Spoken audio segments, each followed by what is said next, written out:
कोई देखिए भैया, बिना गुरु के कोई भव सागर से पार नहीं हो सकता है।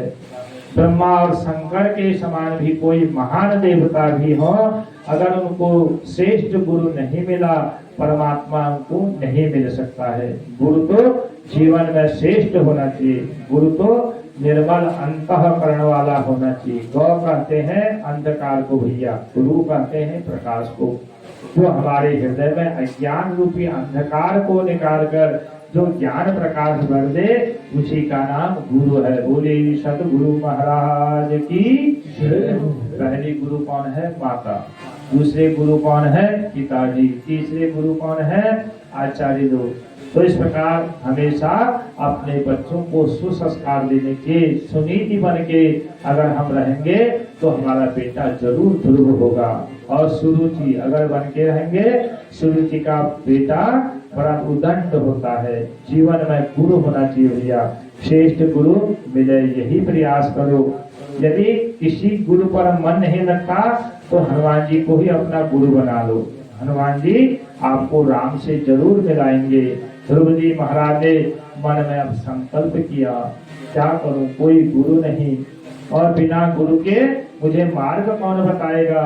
बिना गुरु से परमात्मा मिलने कौन देगा? मन में भावना जागी, मन में क्लेश भी हुआ, दुख भी हुआ, लेकिन मन में जो संकल्प है वो श्रेष्ठ है। सामने आ रहे थे नारद जी। बोले नारद जी महाराज की जय। देखिए नारद किसको कहते हैं? नारायण ज्ञानं ददाति इति नारदः। जो ज्ञान देता है उसे नारद कहते हैं। और नारद, नारद ना मतलब नहीं, रद मतलब रद्द, जो जिसकी बात रद्द नहीं हो सकती है, जो कह दिया वह होके रहेगा, उसे कहते हैं नारद। तो कह रहे जी नारद जी ने ध्रुव जी को देखा। अब ऐसा शिष्य मिल जाए तो ये बड़े भाग्य की बात है। गुरु जी भी चाहते हैं कि सुंदर श्रेष्ठ गुरु मुझे मिले, लेकिन अब इसकी परीक्षा लेनी चाहिए। अब गुरु जी परीक्षा लेते हैं, सोच रहे हैं कि शिष्य तो मिल जाएगा, लेकिन शिष्य की परीक्षा लेके ही शिष्य को रखा जाएगा। पक्का है कि कच्चा?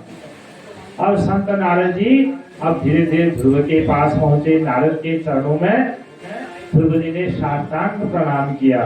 देखिए भैया, कोई भी संत आते हैं, ब्राह्मण आते हैं, बड़े लोग आते हैं, उनके चरणों में प्रणाम करना ये पहला शिष्टाचार है। जो ही नारद जी सामने आए, ध्रुव ने चरणों में प्रणाम कर दिया। तो इस बात को देख के नारद जी गदगद हो गए। नारद का मन खुश हो गया। मन में कहा पहली सीढ़ी मजबूत है भैया। संत को देखते ही प्रणाम किया। नारद जी ने पूछा भैया किसके पुत्र हो, कहाँ जा रहे हो? ध्रुव कहते हैं महाराज मैं उत्तानपाद का पुत्र हूँ, जंगल में जा रहा हूँ भगवान के दर्शन करने के लिए। और नारद जी झूठे में हंसे, बालक की परीक्षा ले रहे हैं। कह रहे बेटा वन में तो भगवान नहीं, वहाँ तो गब्बर शेर रहता है, नाश्ता कर जाएगा तेरा, अभी घर लौट जाओ, बड़े भगवान के दर्शन करने वाले आए। ध्रुव ने कहा हे नारद जी, मेरी माँ के वचन है कि वह तो सर्वत्र है, शेर में भी उनका वास है, परमात्मा तो सर्वत्र है। नारद ने सोचा दूसरी सीढ़ी भी मजबूत है, विश्वास पक्का है भैया। अब नारद तीसरी परीक्षा ले रहे हैं। नारद ने कहा ठीक है, लेकिन बेटा जब भूख लगेगी तो भोजन कहाँ से करोगे जंगल में? तो और घर में कितनी बार भोजन करते हो? ध्रुव ने कहा नारद जी कभी 4 बार, कभी 5 बार, कोई ठीक नहीं। मेरी माँ मुझे गोद में बिठाकर भोजन कराती है तो करता हूँ। नारद ने कहा यही तो मैं बता रहा हूँ, वन में तुम्हारी माँ थोड़ी बैठी है, जब भूख लगेगी भोजन याद आएगा तो भोजन कौन देगा, इसलिए घर लौट जाओ। ध्रुव जी हंसकर बोले मेरी माँ कहती है, क्या कहती है? जब दांत नहीं तब दूध दियो, अब दांत दिए तो और भी दे। माँ कहती है कि जब बालक जन्म लेता है उसके दांत नहीं होते हैं, उसके दूध की व्यवस्था परमात्मा पहले ही कर देते हैं। देखिए भैया, बच्चा जन्म बाद में लेता है, माँ के स्तन में दूध पहले ही आ जाता है। भगवान की ऐसी कृपा है।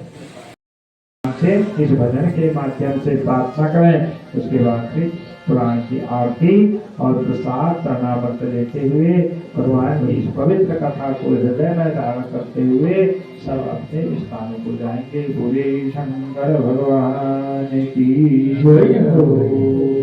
हरे राम राम राम सीता राम राम राम। हरे राम राम राम सीता राम राम राम। हरे राम राम राम सीता राम राम राम। हरे राम राम राम सीता राम राम राम।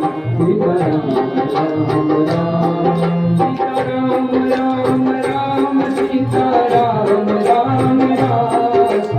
राम राम राम सीता राम राम राम। हरे राम राम राम सीता राम राम राम। हरे राम राम राम सीता राम राम राम। सीता राम राम राम सीता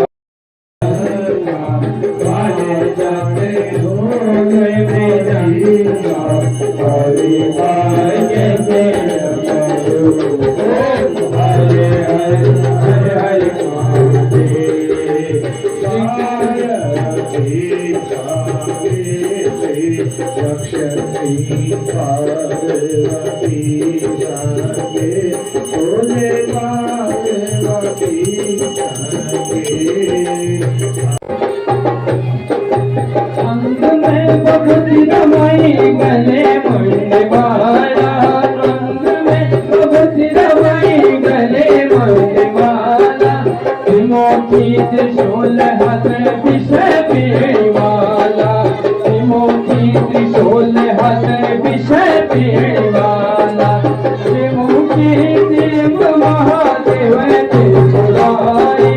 देवों के देव महादेव त्रिपुरारी। कालों के काल महाकाल भजनधारी। कालों के काल महाकाल भजनधारी। डम डम डमरुधारी। भोला महिमा तेरी नारी। डम डम डमरुधारी।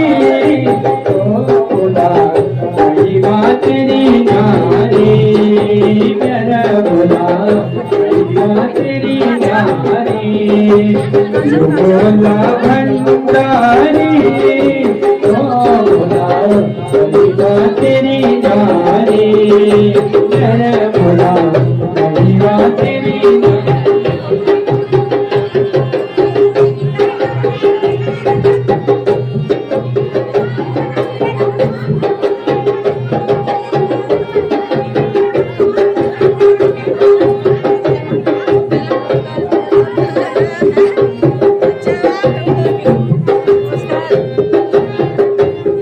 हर हर महादेव। जय भोलेनाथ।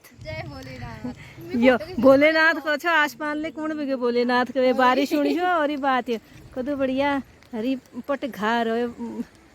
अंजलि बिटिया और अंजलि की मम्मी वहाँ से आ रहे हैं चाची और चाची दगा मुन्नी जी भागवत है कि आज एक पूरा चाची जगह मुनी अंजलि अंजलि जगह अंजलि दीपाली। आओ चाची बारिश हुआ बोरी बात ये रोला मगर हिटो हाँ ये कने कीर्तन भजन आओ। आज तीसरा दिन है ये भागवत बेग आछे किले नहीं आया घर से आया था बड़ी किले वो घर वो मंजू खाई नहीं गए और ये गोंदे खाई वो पजम भइल खाया सब खरीद के बुड़ी के गया वो गोंदे की खा गोणी नल तुम्हारे पे खुशियान खानी बहन। अरे वो यार ये खुशियान वो लगाई का बोर्ड में सारी हैं उन लोग खजी ने हर के ना